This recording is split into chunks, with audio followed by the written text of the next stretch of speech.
আমি রিস্কালি, রিস্কা চালাই রাজশাহী শহর ঘুরে। আমার রিস্কায় কত মানুষ কত জায়গায় ঘুরে। আমি রিস্কালি, ওই আমি রিস্কালি। 4 সন্তানের জননী তুলি বেগম, বয়স 50 ছুঁই ছুঁই। এই বয়সে সন্তানদের আদর ভালোবাসায় পার করার কথা প্রতিটি দিন, কিন্তু ভাগ্যের নির্মম পরিহাস 10 মাস 10 দিন যেই সন্তানদের পেট ধরেছেন, রাজমিস্ত্রির কাজ করে মুখের খাবার তুলে দিয়েছেন, সেই সন্তানদের কাছেই বোঝা তিনি, কেউই তার খোঁজ নেন না। চাইলেই ভিক্ষাবৃত্তির পথ বেছে নিতে পারতেন, কিন্তু তা না করে 4 বছর আগে 2 হাতে ধরেছেন অটোরিকশার হ্যান্ডেল। তবে মেয়ে মানুষ দেখে অনেকে তার রিকশায় চড়তে চান না, এড়িয়ে যান। তবুও প্রতিদিন সকাল 10টায় বেরিয়ে পড়েন অটোরিকশা নিয়ে। সারাদিনে আয় হয় প্রায় 500 থেকে 600 টাকা। সেখান থেকে 300 টাকা জমা বাবদ দিয়ে বাকি 200 থেকে 300 টাকায় সংসার চালানোই দায়। অটোরিকশাটি নিজের হলেও মেয়ের চিকিৎসা করানোর সময় একজনের কাছে বন্ধক রেখেছেন।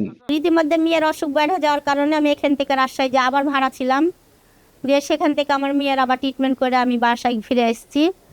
তো আমার বাড়ি অনেক দূরে হয়ে গেছে, সেক্ষেত্রে আমার মেয়ে যদি একটু অসুস্থ হয়ে যায়, আমার ঝুঁকিপূর্ণ মনে হলে আমি রাজশাহী নিয়ে থাকি। বাড়িতে এক মেয়ে ও নাতিসহ মোট 5 জনের সংসার একাই সামলাচ্ছেন তিনি। তবে দ্রব্যমূল্যের ঊর্ধ্বগতির বাজারে মাঝে মধ্যেই খেই হারিয়ে ফেলেন তুলি বেগম। সব ক্ষেত্রেই ভাগ্য যেন তুলি বেগমকে ফেলেছে নির্মম বাস্তবতার মুখোমুখি। তাই তো বছর দুয়েক সৌদি আরবে কাজ করে যে অর্থ উপার্জন করেছেন তা জমা রেখেছিলেন তার স্বামীর কাছে। সেই স্বামীও 30 বছরের সম্পর্ক ছিন্ন করে জমানো টাকা নিয়ে আরেক নারীর হাত ধরে চলে গেছেন। মহান আল্লাহ পাকের কাছে আমি এটাই বলতাম, আল্লাহ আমার মেয়েটাকে তুমি সুস্থ করো। আমার মেয়েটিকে আমরা এটা ওটা বিক্রি করে যাই হোক ট্রিটমেন্ট করছি, ইতিমধ্যে সবাই আমার পাশে এসে দাঁড়াচ্ছে।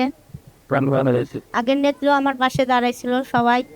আমি মন থেকে সবাইকে দোয়া করি যে আল্লাহ যেন সকলকে সুস্থ রাখে, সবল রাখে। তো কষ্ট করতে করতে আল্লাহ বলছে যে তুমি ধৈর্য ধরো, দিশাহারা হয়েও না, আমি তোমার পাশে অবশ্যই আছি। তো আল্লাহর কথা ধৈর্য ধারণ করে আমি এই পর্যন্ত আছি, চলছি, কর্ম করছি, খাচ্ছি। এটা আল্লাহর বড় নিয়ম।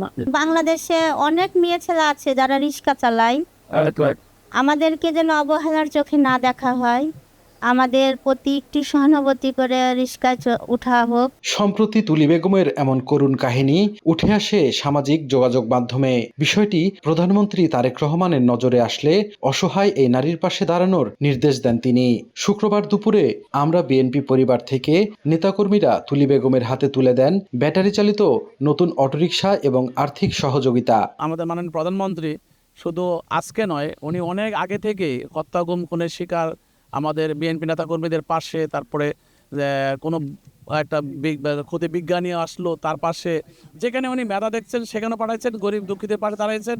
আমি লোকাল হিসাবে ওনার পাশে থাকার জন্য তো মাননীয় প্রধানমন্ত্রী আমাকে এখানে পাঠিয়েছেন, ওনার পাশে তো আমরা আছি। এবং আপনারা দেখেছেন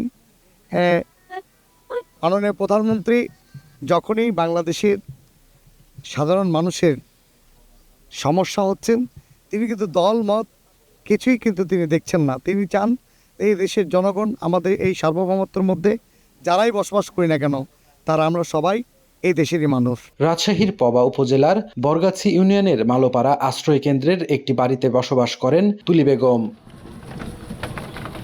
সাইফুর রহমান রকি, সময় সংবাদ, রাজশাহী।